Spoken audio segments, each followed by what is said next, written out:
ایک ہے کہ ایک آدمی کو مار کر زبردستی اس سے طلاق لے لی، کیا یہ طلاق ہوئی ہے؟ اگر وہ مکرے تھے حقیقتاً اور اس کی جان کا خطرہ تھا تو بعض علماء کہتے ہیں طلاق نہیں ہو۔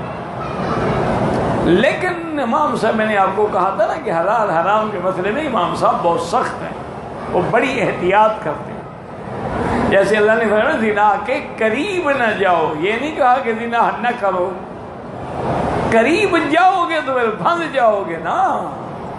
اللہ نے جو ہمیں حکم دیا عورتوں کو دیکھو تو آنکھیں نیچی کر لو، جب آنکھیں نیچی کر لو، آنکھوں کی حفاظت تم کر لو گے تو تمہاری شرمگاہوں کی حفاظت میں کر لوں گا۔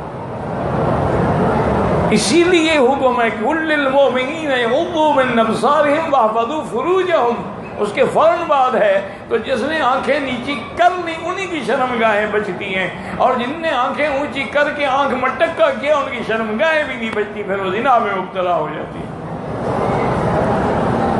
تو اس لیے امام صاحب بہت ڈرتے ہیں، وہ کہتے ہیں حلال حرام کا مسئلہ ہو وہاں احتیاط ہی بہتر ہے۔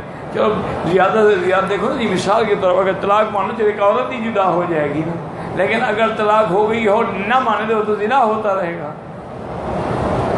تو اس لیے وہ تو مکرے کی طلاق کو بھی طلاق کہتے ہیں۔ ہاں الا اگر گردن پہ تلوار رکھی تھی اور بالکل اس کو یقین تھا کہ مجھے قتل کر دیں گے، ایک ہے کہ ڈرایا انہوں نے یا کوئی دو چار چھوٹیاں مار دی تو طلاق ہو جاتی ہے۔